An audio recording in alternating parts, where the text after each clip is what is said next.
Kakak bos, gas kita gas. Laki-laki timur itu kan untuk keluarga itu mereka siap untuk apa saja. Semua laki-laki timur itu bahaya kalau untuk urusan keluarga, siap.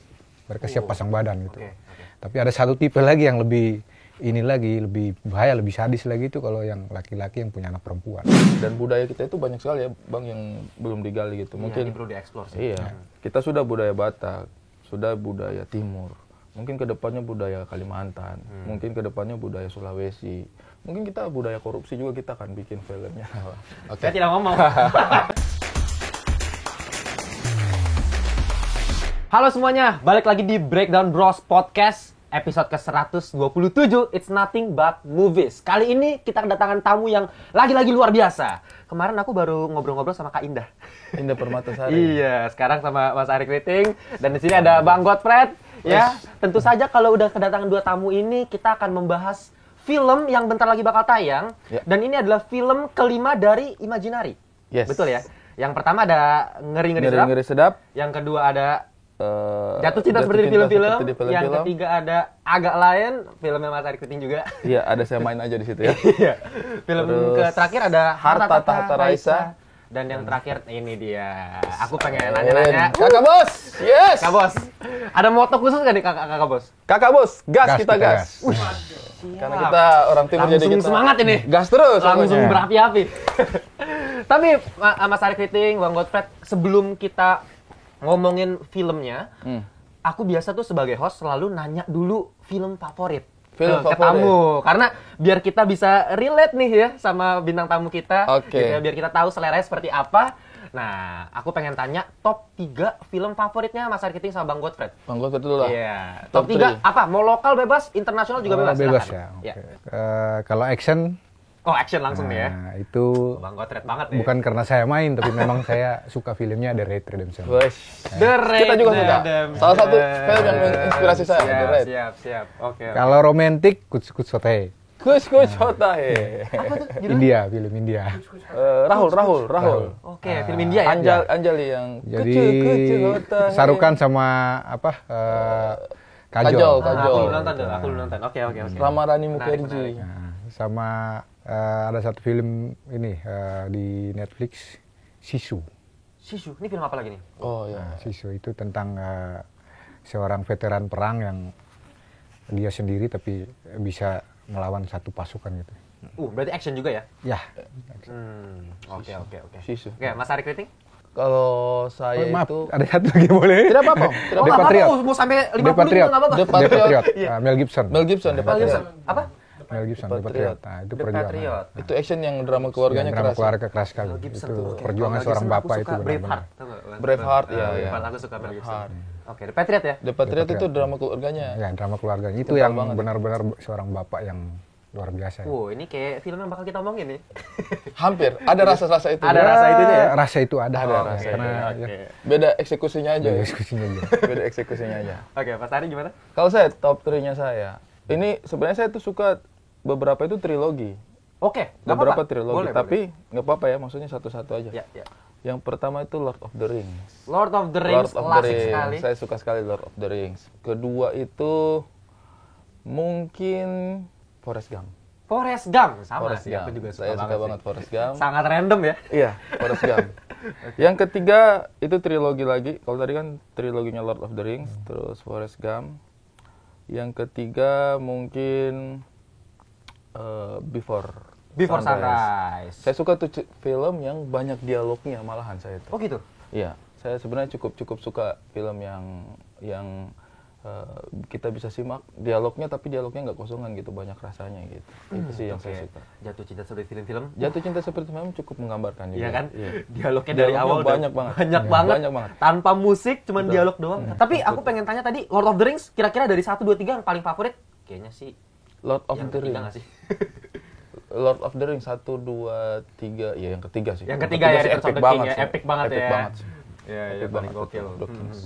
Oke, itu ya. Kalau kalian pengen tahu selera dari Mas Arik Riting sama Bang Godfred mengenai film-film favoritnya, ya jadi genre tuh nggak perlu satu aja yang disukain. Ya, makin banyak referensi makin bagus ya, makin seru. Apalagi Mas Arik Riting sekarang menjalin debut sebagai saudara. Yes. Berarti ini film pertama Mas Arik Riting, ya kan? Film pertama layar lebarnya saya. Iya, layar lebarnya pertama dan Sekarang aku pengen tanya nih, kira-kira directors yang paling Mas Ari Kriting sukain siapa? Kira-kira ini bisa nge-influence Mas Ari Kriting ketika buat film nggak?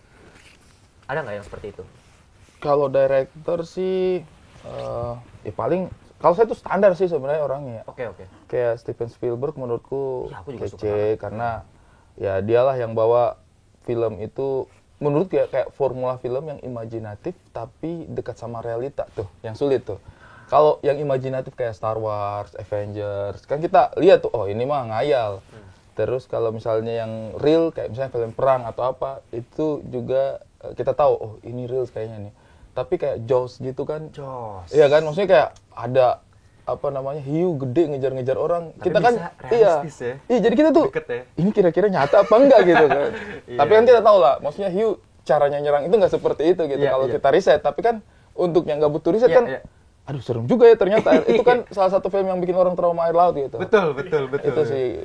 Padahal hiunya cuma muncul 4 menit doang dalam satu film. Iya. Dan maksudnya cara dia mengeksplor ketakutan itu dari manusianya ya? Iya, ketakutan manusianya itu yang bikin kayak oh gitu ya caranya bikin ini Iya. Itu tuh yang menurutku sih, kalau saya sih Steven Spielberg sih. Setuju banget. Iya. Setuju banget. Kalau Bang Godfred, berarti ini kan ada sutradara nih. Nah, ini karakter utamanya berarti ya, Bang Godfred di film Kakak Bos nanti. Nah, untuk berarti Bang Godfred, kira-kira pemeran utama kalau misalnya film action aku pengen tanya, kira-kira siapa? Jason Statham. Jason Statham. Udah mirip-mirip nih. Jason Statham. Kenapa tuh? Ya, suka aja dia Gayanya gaya fightingnya, karakternya dapat banget. Kalau untuk fighting itu kan tidak hanya membutuhkan gerakan yang bagus tapi ekspresi semua itu kan gitu kan. Nah, terus dari posturnya postur seorang petarung ya seperti itu. Berarti Kan Bang itu Godfred terinspirasi sekali ya dari seperti Jason itu Statham. ya. Dia kalau adegan itu kayak baku pukulnya itu kayak keras Iya. ya. Kayak keras, bukan kayak nyata, kayak keras gitu. Jadi benar-benar ya itulah fight ya seperti itu. Iya sih, bener sih. Maksudnya ada tuh yang kalau fight indah. Iya. Ada yang fight indah, tapi ada yang fightnya itu keras gitu. Kayak Steven Seagal itu menurutku indah aja Indah, gitu. tapi kalau keras kayaknya jadi ruh dari pertarungan itu kurang. Tapi kalau dia itu benar-benar ya, kalau namanya orang kalau berantem kan emosi itu akan keluar semua. Pasti ya kalau bisa kena harus mati ya mati. Jadi itu nih, tenaga baru power dapet harus ilmu keluar nih semua. aku nih. Jadi speed, power tuh harus keluar semua. Jadi Iya. tidak hanya sekedar hanya speednya saja atau hanya keindahan gerakannya saja, tapi speed, power dan keindahan semua harus nyatu. Jadi Soalnya kan aku atlet wusu nih. Jadi aku sangat terinfluence lewat koreografi gitu. Makanya kalau aku sukanya Donnie Yen. Ya Ip Man gitu. Tapi itu lebih ke indah ya kalau dipikir-pikir ya. Kalau Jason Statham keras ya, bener juga jadi sih. Jason Statham, Scott Adkins, Meg J. White. Iya, benar-benar Keras-keras. petarung sejati ya. Petarung. Iya, dibandingin sama Dwayne Johnson pun di Fast and Furious kayaknya lebih kerenan Jason Statham sih kalau berantem. Iya, kayak maksudnya dengan postur yang segitu untuk jatuhin musuhnya itu dia memang butuh effort sehingga kita tahu tuh kayak berupaya banget nih. Iya kan, kayak kena tendangan, kena pukulan. Apa sih filmnya dia yang harus disetrum-setrum crank. Itu tuh seru banget menurutku Jason Statham di situ, itu Jason Statham. Oke. Transporter. Iya. Oke. Dari tadi kita udah ngomongin banyak mengenai referensi-referensi film di pop culture gitu ya. Tadi kita ngomongin action juga dan aku pas ngelihat trailernya Kakak Bos. Iya. Aku ngelihat ada actionnya juga. Nih kebetulan kita lagi ngomongin action. Aku kemarin ngelihat trailernya kan. Loh kok ada nuansa berantemnya juga nih, ada fightingnya juga nih. Apakah karena ada Bang Godfred di sini atau seperti apa? Aku pengen tanya sama Mas Ari Kriting. Apakah memang ini film drama keluarga yang tetap ada nuansa actionnya atau seperti apa? Kalau saya sih sebenarnya pas ini kan saya bukan hanya direct ya, nulisnya juga gitu. Jadi ketika nulisnya itu start dari penulisan saya sudah memikirkan bahwa ini film ini harus mengisahkan tentang orang Timur. Yang saya sih pengennya itu tetap komplit gitu, elemen-elemennya gitu. Jadi kayak background karakternya Kakak Bos di sini itu kan memang adalah seorang yang bergerak di bidang industri jasa keamanan dan penagihan. Debt collector. Kemudian security, bodyguard, profesional gitu. Kakak Bos itu bergeraknya di situ gitu. Dan menurut saya ketika saya bikin film untuk katakanlah menangkat kredibilitas orang Timur gitu. Karena kan kemarin ada yang komentar juga, ini bukannya nebelin stereotyping tentang orang Timur. Sebenarnya bukan masalah stereotyping sih. Bukan kita mau hilangkan akarnya gitu. Kami yang kerja-kerja di sektor itu banyak banget. yang orang kadang-kadang lupa adalah mereka ini manusia juga gitu. Jadi itu kenapa ada actionnya dan lain sebagainya itu sebenarnya sebagai pelengkap bahwa karakter utamanya saya di sini tuh hidupnya kompleks gitu. Dia kadang-kadang harus bertarung di jalanan, dia kadang-kadang harus ngurusin keluarganya, dia kadang-kadang harus merebut perasaan anaknya, dia kadang-kadang harus memperhatikan teman-temannya. Jadi itu makanya elemen fighting itu bukan karena itu ada kakak Gottfried nih bikin action bukan, tetapi nice. karena itu menjadi bagian yang tidak terpisahkan dari film itu gitu. Jadi berarti konteksnya Mas Ari Kriting untuk ngebuat film Kakak Bos ini adalah untuk membantah stereotip itu ya mengenai orang timur itu. Iya, tapi tidak mencabut dari roots-nya juga. Bukan yang tiba-tiba realitanya. bikin film peneliti orang timur gitu kayak ada peneliti orang timur gitu, tetapi menurutku ya yang orang lebih sering ketemu kan orang timur yang kerjanya di sektor keamanan kan. Dan menurutku sih orang-orang harus ingat bahwa itu manusia yang punya perasaan gitu, manusia yang punya kehidupan gitu. Dan saya cukup paham lah maksudnya perjuangan yang harus dihadapi oleh kami saudara-saudara yang orang-orang timur itu dalam level pekerjaan apapun gitu. Itu yang coba saya angkat gitu. Tapi aku suka banget loh dari konteksnya tadi Mas Ari Kriting ngomongin dari cerita singkatnya tadi ini kayaknya jadi film yang bisa jadi emosional sekali ini. Cukup untuk saya pribadi ya, untuk kami itu sebenarnya karena kadang-kadang orang memotret emosi kami itu yang justru permukaan. Iya, ketika misalnya kita susah air, ketika misalnya kita susah sekolah, sekolah jauh, iya kan? Selalu seperti itu yang mau dipotret gitu. Tetapi ketika dia sukses orang timur ini, apa yang terjadi sama hidupnya gitu? Kakak Bos ini adalah orang yang sangat sukses. Kakak Bos ini adalah orang yang sangat berhasil dalam kehidupan gitu. Tetapi dia tiba pada kebutuhan untuk eksistensinya apa nih dalam makna keluarga gitu. Nah, ketika menjawab ini nih yang coba saya potret. Karena kebanyakan film Indonesia selalu potretnya kebutuhan primernya kami gitu kan. Sandang pangan papan, susah ini, susah itu gitu. Tetapi ini justru saya lewat film Kakak Bos ini, bagaimana kalau misalnya semua masalah itu sudah selesai gitu. Masalah yang selama ini sering dipotret itu sudah selesai. Itu yang saya coba naikkan ke permukaan. Bahwa kadang-kadang orang timur juga butuh untuk membicarakan eksistensinya dia di dunia itu apa gitu. Bukan hanya sekedar permasalahan basicnya dia aja, tetapi justru permasalahan tentang eksistensinya dia. Itu sih yang coba Kakak Bos. Keren banget. Aku seneng banget nih. Siap. Ada sutradara dari filmnya Kakak Bos langsung datang bisa ngobrol langsung, bisa lebih memahami lah kira-kira ini esensi film itu apa gitu. Siap. Thank you banget loh Mas Ari. Hormat. Tapi untuk Bang Gottfried, berarti ini karakternya sebagai siapa? Dia perjalanan hidupnya seperti apa di film ini? Boleh diceritakan sedikit? Kakak Bos tuh karakternya itu kan seorang bapak yang perjuangan hidupnya keras. Tapi walaupun sekeras-kerasnya dia tetap keluarga itu nomor satu. Apapun dia akan lakukan buat keluarganya. Laki-laki timur itu kan untuk keluarga itu mereka siap untuk apa saja. Semua laki-laki timur itu bahaya kalau untuk urusan keluarga, siap. Mereka siap pasang badan gitu. Tapi ada satu tipe lagi yang lebih lebih bahaya, lebih sadis lagi itu kalau yang laki-laki yang punya anak perempuan. Ya kalau kami orang timur tidak tahu kalau daerah lain seperti itu. Orang timur seperti itu. Apalagi berhubung anak perempuan gitu. Nah, di sini diceritakan, di sini kan Kakak Bos punya anak perempuan. Apapun dia akan lakukan itu. Wow. Oke, langsung agak ini ya. Kena ini ya langsung ya. Cuman gara-gara ngomong seorang ayah yang begitu, berarti protektif jatuhnya ya? Bukan protektif. Jadi melakukan kalau protektif itu kan dia terlalu terlalu ini, tapi bukan protektif, tapi dia melakukan apa untuk kebahagiaan anaknya. Kalau protektif itu kan dia terlalu menjaga anaknya jangan terjadi apa-apa. Tapi ini tidak, apapunnya anaknya dia ingin lihat anaknya bangga sama dia. Gitu. Oke. Nah berarti aku pengen nanya nih, ini Imaginary kan aku perhatiin selalu mengambil ranah cerita yang berbeda dibandingkan film-film lokal yang biasa gitu. Biasanya orang pakai template yang kayak gini. Imaginary mencoba sesuatu yang berbeda.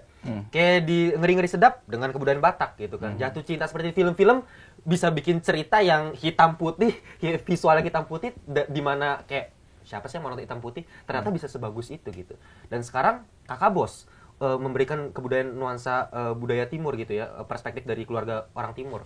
Nah, itu apakah memang untuk kedepannya kira-kira bakal seperti ini Imaginary gitu memberikan sesuatu cerita yang berbeda dengan kebudayaan yang lain lagi atau seperti apa?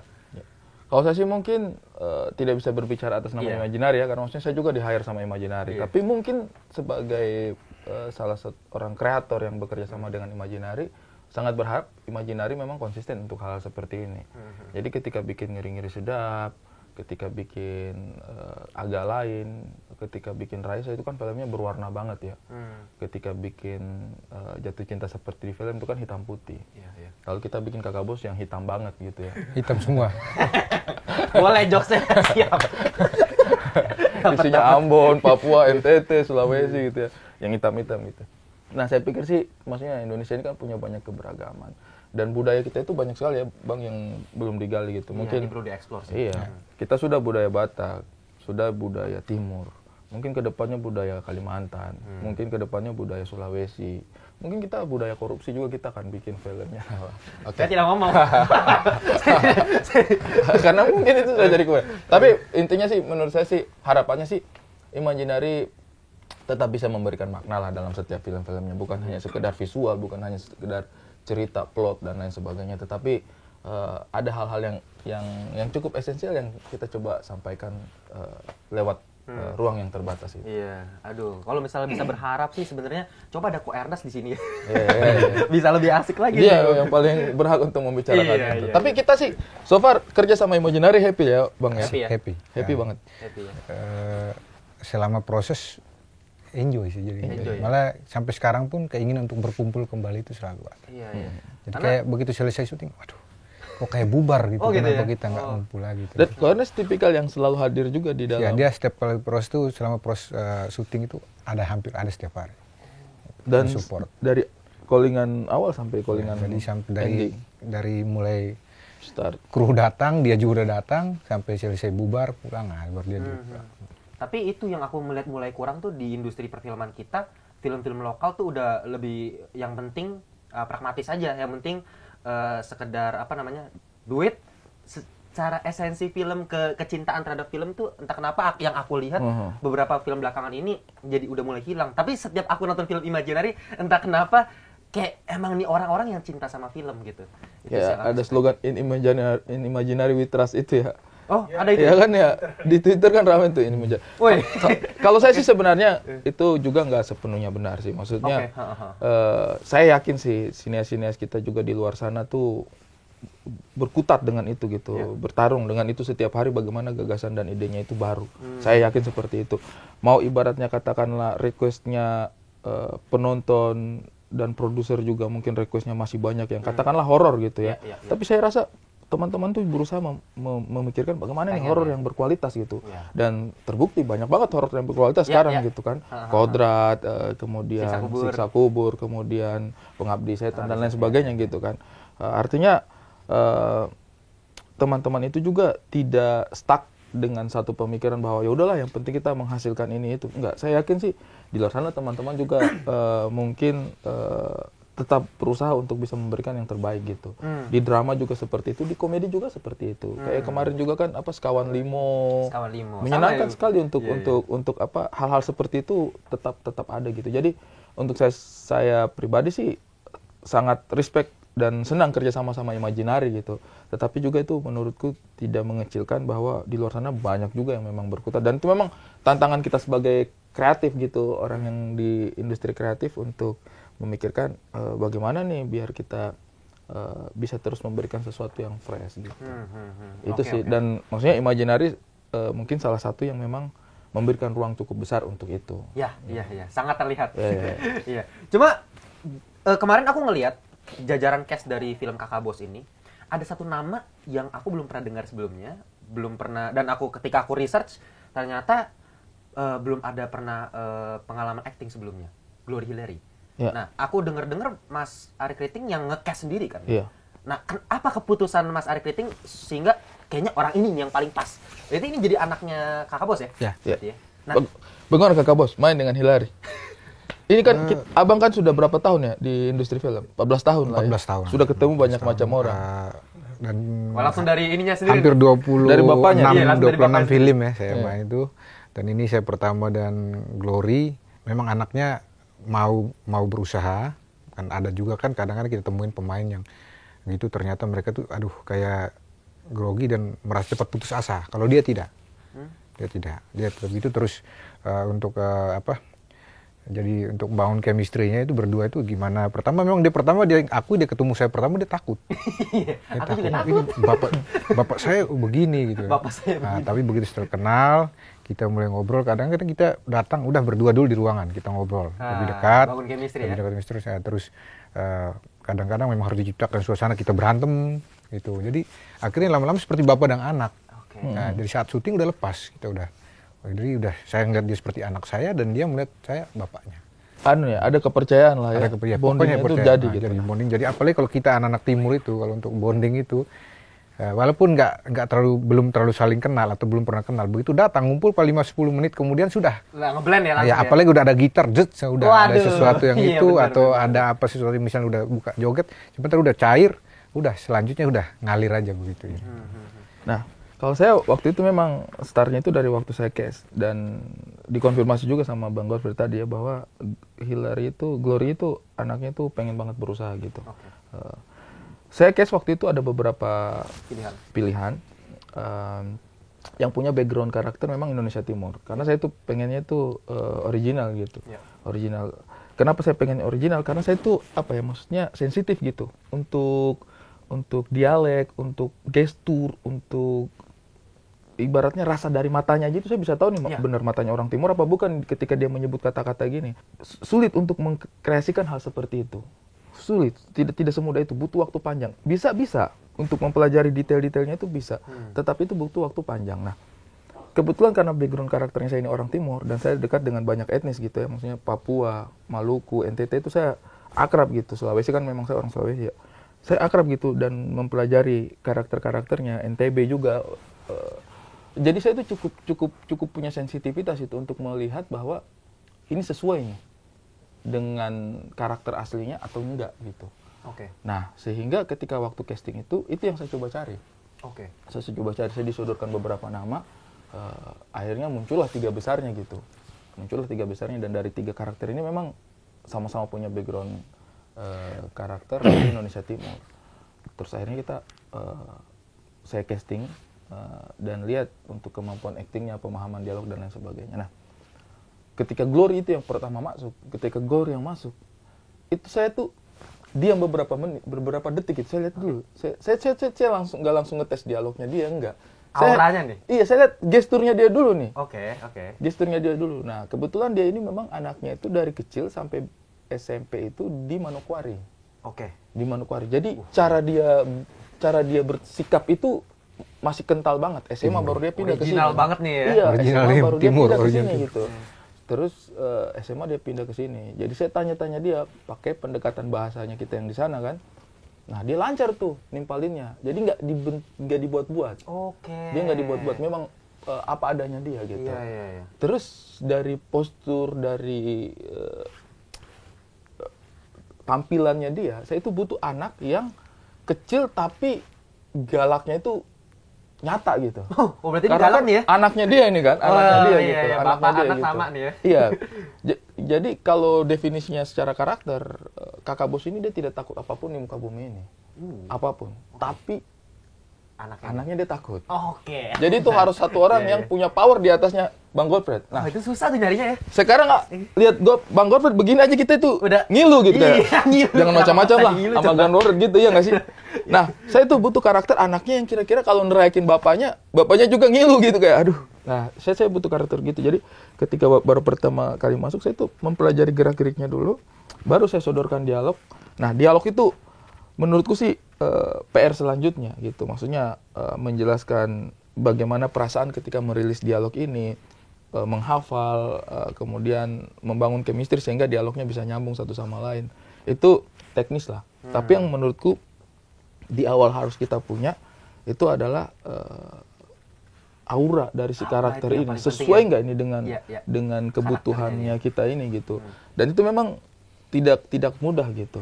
Nah, itu yang saya rasa kayak berjudi sih ketika saya ambil orang yang nggak punya background sama sekali gitu kan. Dia nggak punya background teater, dia nggak pernah main film apapun, dia nggak pernah casting iklan dan lain sebagainya, gambling. Tapi untuk saya pribadi sih, kita tidak akan pernah dapat soul itu kalau kita tidak cari lewat jiwanya orang yang kita temui. Kalau kita selalu berpatokan pada track recordnya dia, yang kita dapat itu track record, tapi belum tentu karakter yang kita butuh gitu. Jadi ketika itu saya tahu nih, untungnya karakter anak perempuan timur ini memang sedikit gitu, nggak tersedia, sehingga saya punya kebebasan untuk berjudi mengambil seseorang yang nggak punya track record. Karena kalau misalnya katakanlah ya, karakter perempuan umur 30-an, background ini, yang punya track record pasti udah banyak gitu. Banyak, ya. Dan maksudnya kadang-kadang kita nggak bisa berkilah dari itu, kayak kita mau ngambil sesuatu yang baru, kita pengen yang fresh. Aduh, tapi dia nggak punya track record, rawan nggak ya gitu. Tapi karena anak kecil ini sesuatu yang dari nol, ibaratnya nggak ada nih siapa pilihan saya. Siapa coba pilihannya? Nggak ada kan? Tapi bentar Mas Arkiting. Aku selama ini ngelihat di film-film lokal, biasanya ada satu kelemahan yang paling fatal, yaitu acting anak kecil. Entah kenapa biasanya kalau anak kecil itu susah untuk dilatih actingnya. Nah itu apakah nggak ada concern tersebut? Karena menurutku karena dia sudah berlatih. Dia udah berlatih. Karena dia sudah berlatih. Dia sudah berlatih acting itu bagaimana. Makanya track record buat aku sih nomor sekian ketika aku pilih karakter ini. Oke, menarik. Karena dia sudah berlatih gitu, kayak oh menangis begini, tertawa begini. Sudah punya database lah dalam kepalanya. Apakah itu dibutuhkan? Sangat dibutuhkan. Tetapi untuk kasus-kasus tertentu mungkin enggak gitu. Karena kan misalnya nih di teater seluruh kota Jakarta, ada nggak teater yang mengajarkan cara menjadi anak timur? Ya enggak dong. Iya kan? Iya. Nggak mungkin ada pelatih teater yang tiba-tiba, oke, kumpul semuanya, hari ini kita akan belajar cara menjadi anak timur. Enggak dong. Iya kan? Iya kan? Nah, itu yang menjadi dasarnya saya, bahwa kadang-kadang memang anak-anak itu udah kebentuk gitu. Nah, khusus untuk kasusnya saya ini, ya saya nggak tahu ya, abang kemarin nonton hasilnya bagaimana. Menurut saya itu dia smooth banget gitu. Karena yang dia jalankan di situ adalah perannya itu apa, kemudian kebutuhan cerita itu membawa dia kemana. Definisi-definisi yang dibangun itu bukan karena kemampuan acting yang sudah dia punya, tetapi pemahamannya terhadap naskah yang kita berikan jadinya gitu. Jadi ketika dia baca naskah, oh ini dia begini ya bang, iya dia begitu, nanti kamu coba explore ke sini ya. Nah, bukan kayak baca, oh ini dia sedih, lalu database-nya mengatakan, oke, kalau sedih itu kemarin yang saya belajar itu begini. Jadi nggak hidup ya? Iya, makanya banyak misalnya anak-anak yang bertanya aja kayak, ibu, Bapak kemana? Gitu kan kadang-kadang kita dengar kayak cringe banget sih. Iya, maksudnya aku kayak sering melihat kayak gitu. Iya, kamu pasti dialog film-film jadul jadinya. Iya, karena ngeteks banget ya. Karena kadang-kadang ketika kita dewasa, kita bisa pisahkan tuh latihan di atas panggung dengan di depan layar, kita bisa pisahkan. Kalau di atas panggung kita pasti begitu. Kita pasti begitu kalau di atas panggung. Maksudnya ketika saya stand up, ketika main teater, yang saya rasakan juga seperti itu gitu, kayak, "Hey, mau kemana kau? Sinilah." Nah, kalau di layar kan nggak begitu harusnya gitu, tapi kadang-kadang ke bawah. Itu yang perbedaannya di situ. Nah, untung-untungnya si Glory ini dia masih belum punya pakem itu gitu. Jadi dia belum punya. Ya natural aja iya, ya. Dia belum punya pakem itu. Jadi dia natural aja mengeksekusi sesuai kebutuhan naskah gitu. Kemarin Bang Godfred gimana ngelihatnya tuh pas? Berarti udah nonton filmnya ya? Sudah. Udah nonton filmnya, dan gimana tuh? Mungkin kalau di realita kehidupan nyata mungkin oke, nyambung nih sama Glory gitu. Tapi ketika di layar gimana? Kerasa ayah anaknya nggak? Kerasa banget. Kerasa banget ya. Dan waktu saat kita persiapan pun udah. Jadi pertama baca skripnya semua dari ini, skripnya, terus kan saya baca semua dulu. Wah, masuk dulu, istilahnya ceritanya masuk dulu ke saya. Wah, ternyata begini. Habis ketemu dia, setelah itu kita udah bangun chemistry-nya, sering ketemu gini-gini, sering dialog, sering sharing, dan lama-lama itu udah rasa itu bukan Glory lagi, ini anak perempuan saya, anak perempuan saya, dan dia pun begitu, ini bapak saya ini, gitu. Ya. Dan itu yang jadi perasaan tuh yang kita bangun terus, akhirnya sampai di lokasi pun ya udah kita ngobrol jadi bertiga ya, jadi bapak, mama sama anak itu, ya udah sama persis kayak satu keluarga yang asli gitu ya. Jadi. Nah tapi menarik tuh tadi Mas Arkiting ngomong masalah acting yang original seperti karakternya dia, sama acting yang dilatih gitu. Nah, aku ada pertanyaan sedikit deh. Kalau misalnya aku harus minta Mas Arik Riting pilih di antara misalnya Johnny Depp yang memang karakternya itu bisa menyesuaikan jadi siapapun itu, ya, sama Robert Downey Jr. yang memang karakternya seperti itu dan di setiap film dia hampir seperti itu karakternya. Sebagai saudara gimana kira-kira? Kalau saya sih tergantung persiapan. Tergantung persiapan. Problem kita di Indonesia itu sebenarnya bukan aktor itu bisa nggak menirukan, bisa nggak mendalami. Kan prosesnya 2 tahap tuh. Pertama menirukan, kemudian mendalami. Pasti diawali dengan menirukan. Misalnya nih, saya mau jadi karakter Jawa, ya kan? Pasti saya awali dengan menirukan dulu. Orang Jawa logatnya gimana? Oke, medok-medok. Oh, sakmono. Oh, lek ngomong cuy king. Oh, bisa juga ya. Ya, aktor kan? maklum. Kita menirukan dulu gitu. Oh, oke, monggo Pinara. Kita menirukan. Terus setelah itu baru kita setelah punya kemampuan menirukan baru kita masuki perasaannya kan. Dia orang Jawa yang gimana nih? Anak muda yang bersedih. Oh, berarti misalnya rilis monggonya bukan monggo tapi monggo. Misalnya gitu kan. Perasaannya kita masukin gitu. Di Indonesia seringkali ruang untuk ini itu sedikit. Persiapan tuh nggak banyak gitu. Katakanlah teman-teman, masalahnya di persiapan. Katakanlah teman-teman aktor di Jakarta mau jadi orang Ambon, mau jadi orang Papua. Saya yakin mereka punya kemampuan untuk melakukan itu. Skill ada. Waktunya yang nggak ada. Belumlah menirukan, memasuki perasaannya lagi gitu. Dan saya yakin rata-rata saya ketemu teman-teman aktor yang jago-jago banget, tapi di beberapa kesempatan ketika mereka misalnya katakan jadi orang Batak, jadi orang Sulawesi, saya yang kayaknya nggak terlalu ini deh. Terus nanya gitu, wah persiapannya kurang, Ri. Selalu jawabannya itu. Ya? Wah persiapannya kurang, Ri. Itu agak mepet. Lu bayangin aja, Ri. Saya disuruh jadi ini. Oh, ya udah berarti problemnya adalah bukan kapabilitas aktornya, tetapi persiapan yang diberikan. Nah, balik ke pertanyaanmu tadi. Saya pilih Johnny Depp atau Robert Downey Jr. untuk sebuah karakter yang saya tulis. Kalau persiapannya panjang, mungkin Johnny Depp karakter yang seru untuk kita mengeksplor. Kayaknya sejauh mana nih dia bisa menghidupkan karakter ini. Tapi kalau persiapannya pendek, kayaknya saya akan lebih pilih Robert Downey Jr. deh. Karena maksudku ini udah jadi gitu kayak. Nah, kayak misalnya pilih karakter timur misalnya gitu. Let's say Jeffrey Nicole dengan Abdur Arsad gitu. Saya mau pilih mana? Kenapa gitu? Misal. Misalnya Jeffrey Nicole dengan Abdur Arsad misalnya gitu. Kalau saya mau punya kesempatan untuk explore waktunya lama, mungkin nggak apa-apa saya ngambil Jeffrey Nicole. Jeffrey, kamu jadi orang Flores ya, bagaimana caranya belajar logatnya, belajar ininya, mungkin gitu. Tapi ketika misalnya saya cuma punya kesempatan 1 bulan untuk bikin film itu jadi, ya saya nggak punya ruang untuk bikin aktor saya semirip itu ya. Mungkin saya ngambil Abdur Arsad gitu kayak, Abdur udah jelas dia orang Flores, dia tahu cara menjadi orang Flores, ya kenapa saya ribet sama yang lain itu.